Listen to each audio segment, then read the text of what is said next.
इस वीडियो में देखेंगे एक्चुअल में कैपेसिटर काम कैसे करता है।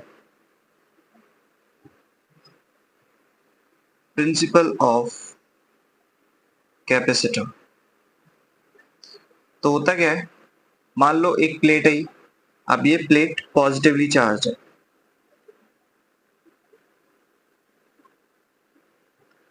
ये प्लेट पॉजिटिवली चार्ज है, इसको नाम दिया है ए।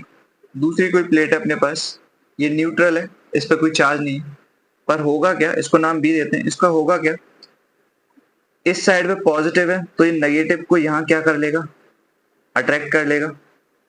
और पॉजिटिव को क्या करेगा, रिपेल करेगा। तो पॉजिटिव दूसरे सरफेस पे पहुंच जाएंगे। उसके बाद मैं क्या करूंगा, इस बी प्लेट के इस पार्ट को अर्थिंग दे दूंगा। जैसे ही मैं अर्थिंग दूंगा तो यहाँ से इलेक्ट्रॉन जाएंगे, इस पॉजिटिव को न्यूट्रल कर देंगे और यहाँ पे सिर्फ अंदर क्या बचा रह जाएगा, एक नेगेटिव चार्ज। जैसे ही नेगेटिव हटेगा तो ये क्या दिखने लगेगा, इस पे पॉजिटिव और यहाँ पे नेगेटिव, और दो प्लेट के बीच में इलेक्ट्रिक फील्ड बन जाएगा और चार्ज स्टोर हो जाएगा। तो इस तरीके से ये एक कैपेसिटर बन जाएगा और इसके अंदर क्या स्टोर हो जाएगा, अपना चार्ज। ये एक्चुअल में कैपेसिटर कहाँ यूज होते हैं, जो फैंस वगैरह लगाए जाते हैं। तो इनिशियली करंट ज्यादा लेती हैं चीजें स्टार्ट होने में, कोई भी मोटर से वो पहले करंट ज्यादा लेगी। अगर मान लो पहले वो करंट 1.1 एम्पियर का ले रहा है तो नॉर्मली चलते वक्त वो कितना लेगा, 1 एम्पियर का। तो कुल मिला के ऐसा कुछ है।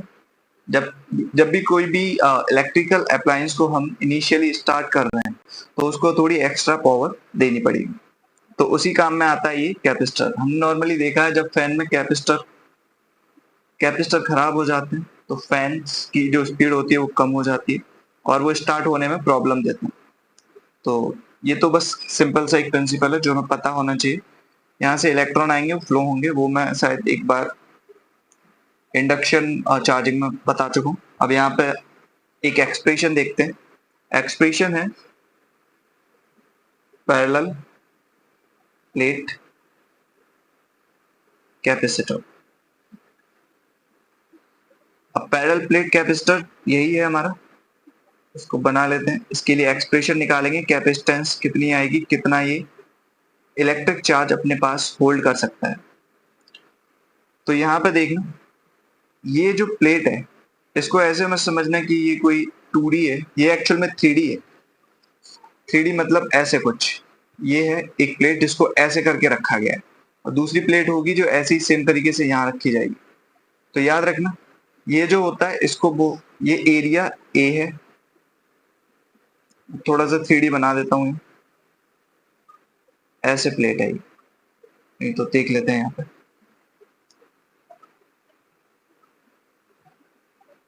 इस पर पॉजिटिव चार्ज,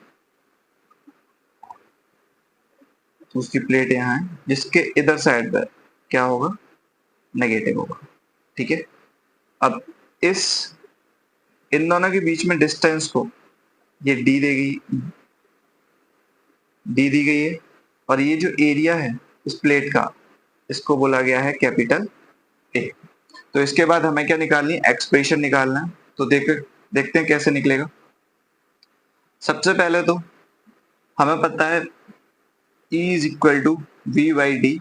वैसे तो पोटेंशियल ग्रेडियंट की वजह से यहाँ पे हमें साइन लगाना पड़ता है, पर यहाँ पे साइन लगाने की इतनी जरूरत नहीं है, हम मॉड में मैग्नीट्यूड में ले रहे हैं। तो यहाँ लिख देंगे for uniform electric field E is equal to होगा dv ओवर डी आर, जिसका मतलब v ओवर r। ठीक है। तो यहाँ पे ये वैल्यू सिंपल सी यूज की है, r की जगह हमने ये डिस्टेंस t लगाई है। तो यहाँ पे v की वैल्यू कितनी आ जाएगी अपने पास, E डॉट डी। अगर ध्यान से देखा जाए तो ये पैरेलल प्लेट का टू पैरेलल प्लेट का कॉम्बिनेशन है, जिसके लिए हमने इलेक्ट्रिक फील्ड निकाला था गॉस लॉ में, जो आया था सिग्मा ओवर एप्सिलॉन नॉट। तो E की जगह ये लिख सकते हैं, E is equal to sigma over epsilon naught for parallel plate. Parallel plate के लिए ये लिख दिया। अब हमें सिग्मा की वैल्यू पता है, सिग्मा क्या होता है, चार्ज अपॉन सरफेस एरिया या फिर एरिया। तो मान लेते हैं यहाँ पे जो चार्ज है, चार्ज कितना है, क्यू। याद रखना जितना चार्ज इस पर पॉजिटिव का यहाँ होगा उतना ही इस पर माइनस का होगा। मैग्नीट्यूड दोनों का सेम रहेगा, नेचर क्या हो जाएगा, अलग। तो यहाँ पे इसकी वैल्यू कितनी हो जाएगी, सिग्मा, सिग्मा की वैल्यू क्यू ओवर ए, और ये पहुंच जाएगा एप्सिलॉन के पास। तो यहाँ पे लिख लेते हैं सिग्मा जो कि सरफेस चार्ज डेंसिटी है, ये होती है क्यू बाई ए के बराबर। तो ये हमने V की वैल्यू निकाल दी। अब हमें पता है कैपेसिटेंस निकालने के लिए हमें क्या करना है, V निकालना है। V के बाद फॉर्मूला पुट करना है कौन सा, कैपेसिटेंस का, C is equal to Q over V। तो यहाँ समझने की कोशिश करते हैं, जब हम एक डाइलेक्ट्रिक कांस्टेंट को पार्शियली फिल करेंगे किसी कैपेसिटर के बीच में, capacitance of the parallel plate capacitor when a dielectric slab partially fills the space between plates। Simple से क्या कर रहे हैं, कोई भी कैपेसिटर है, ये पॉजिटिव, ये नेगेटिव, इसमें एक डाइलेक्ट्रिक स्लैब डाल रहे हैं। अब एक काम करते हैं, थोड़ा सा बड़ा फिगर ले लेते हैं, ये पॉजिटिव, इधर नेगेटिव। याद रखना दोनों, अगर इस पे प्लस क्यू चार्ज है इस प्लेट पे, तो इस पे क्या होगा, माइनस क्यू, सेम चार्ज होगा बट अपोजिट नेचर का। अभी पूरा जो है एक कैपेसिटर, इनकी जो बीच में डिस्टेंस है वो डी दे रखी है, इस प्लेट का जो एरिया दे रखा है वो ए दे रखा है, कैपिटल ए। अब हम क्या कर रहे हैं, एक डाइलेक्ट्रिक स्लैब ला रहे हैं, मतलब एक मटेरियल है जो कि डाइलेक्ट्रिक का है, जिसकी थिकनेस कितनी दे रखी है हमें, स्मॉल टी। स्मॉल टी इसकी थिकनेस है, एरिया सेम, एरिया इसका सेम, डाइलेक्ट्रिक कांस्टेंट जो इसका दे रखा है कैपिटल के। अब हमें बताना, बताओ कितना कैपेसिटेंस बदलेगा, इसका कैपेसिटेंस कितना हो जाएगा। यहाँ पे क्या है, यहाँ पे एयर है, यहाँ पे भी एयर है। तो अब हम क्या करेंगे, तरीका सेम रखेंगे, पहले पोटेंशियल निकालेंगे, फिर पोटेंशियल निकालने के बाद कैपेसिटेंस का formula C is equal to Q by V, उसी से हमारा काम हो जाएगा। अब यहाँ पे समझते हैं वो निकलेगा कैसे। अब यहाँ पे पहले एयर के लिए निकालते हैं, फॉर एयर, क्योंकि यहाँ पे पोटेंशियल दो का होगा, एक तो मीडियम के लिए पोटेंशियल आएगा अलग, और एक पोटेंशियल आएगा एयर का। तो पहले एयर के लिए निकालते हैं। तो एयर का कैपेसिटेंस हमने निकाला था, कितना था, C is equal to epsilon naught A over जितनी डिस्टेंस होती है वो। पर यहाँ पे अगर तुम एयर की डिस्टेंस देखो तो कितनी है, ये है और ये है, इसका मतलब D में से T माइनस कर दूं तो एयर का निकल आएगा, D माइनस T। तो ये किसका होगा, एयर का, एयर का इसीलिए C नॉट दिखा दिया। V नॉट की वैल्यू कैसे निकालेंगे, सिंपल यहाँ देख लेते हैं, V नॉट और Vm कैसे आएगा। V naught is equal to, या फिर ऐसा देख लो, electric field which is equal to V naught over जितनी डिस्टेंस है, डिस्टेंस कितनी है, D माइनस T। Vm के लिए भी सेम करते हैं, Vm के लिए क्या हो जाएगा, Vm sorry Em is equal to Vm over इसकी थिकनेस T।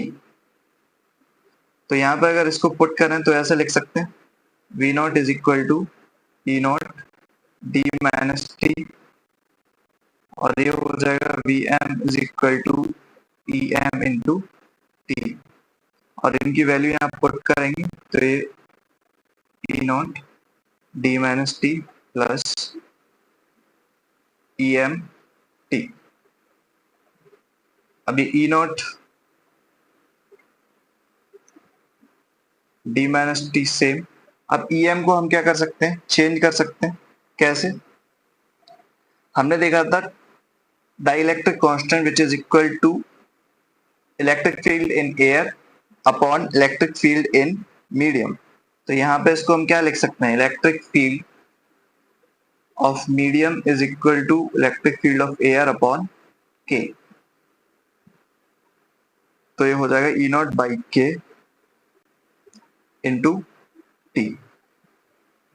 अब यहां से ई नॉट को कॉमन ले लेते हैं, ई नॉट कॉमन आएगा, अंदर बचेगा D minus T plus T over के। ये हमारे पास क्या निकल के आ गया, नेट पोटेंशियल। नेट पोटेंशियल हमारे पास आ चुका है, तो इसका मतलब हम क्या कर सकते हैं, अब कैपेसिटेंस में लगा सकते हैं इसकी value, C is equal to Q over V. V की वैल्यू कितनी दे रखी है, वी की वैल्यू होगी अपने पास E naught D minus T plus T over K. E not किसका है, एयर का, सिंपल सा यही। तो इस यहाँ पे फॉर्मूला लगा देते हैं, पैरेलल प्लेट के लिए जो इलेक्ट्रिक फील्ड निकलता है वो कितना होगा, sigma over epsilon not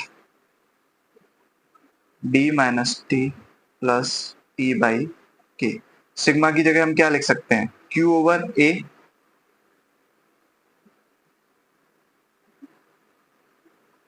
Q over A epsilon not, और यहाँ D minus T plus T upon के।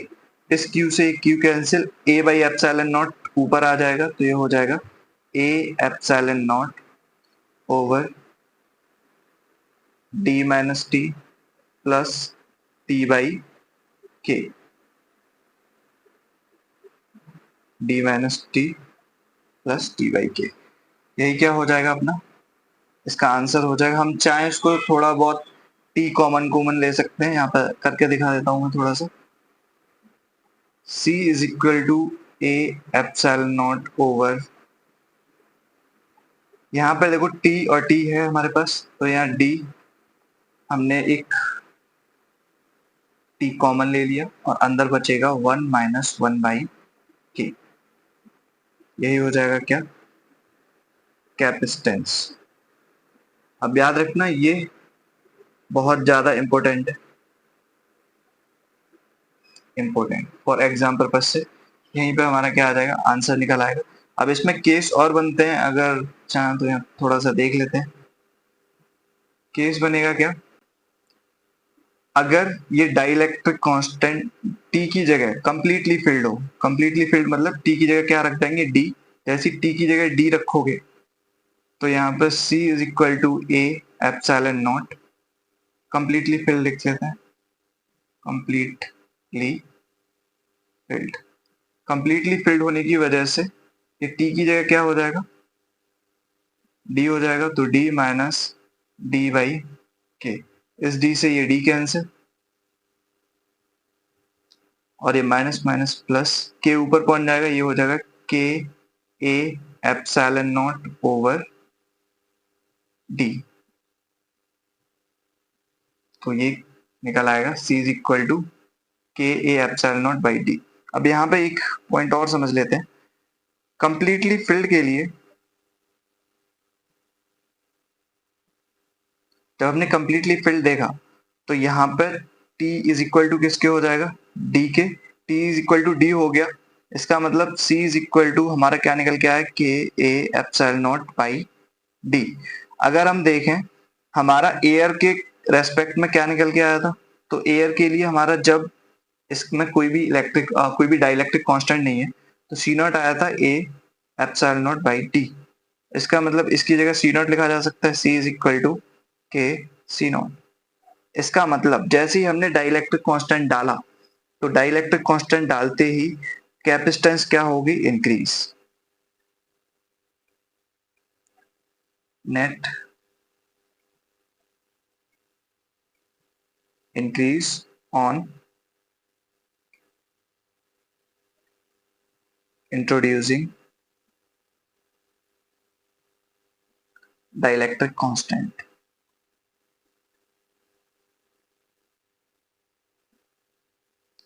इसका मतलब जैसे ही हम डाइलेक्ट्रिक कांस्टेंट डालेंगे तो हमारा कैपेसिटेंस क्या होगा, इंक्रीज कर जाएगा। कैपेसिटेंस इंक्रीज करेगा, पोटेंशियल क्या करेगा, एंड पोटेंशियल डिक्रीज। ठीक है, जबकि चार्ज क्या रहेगा, चार्ज रहेगा कांस्टेंट।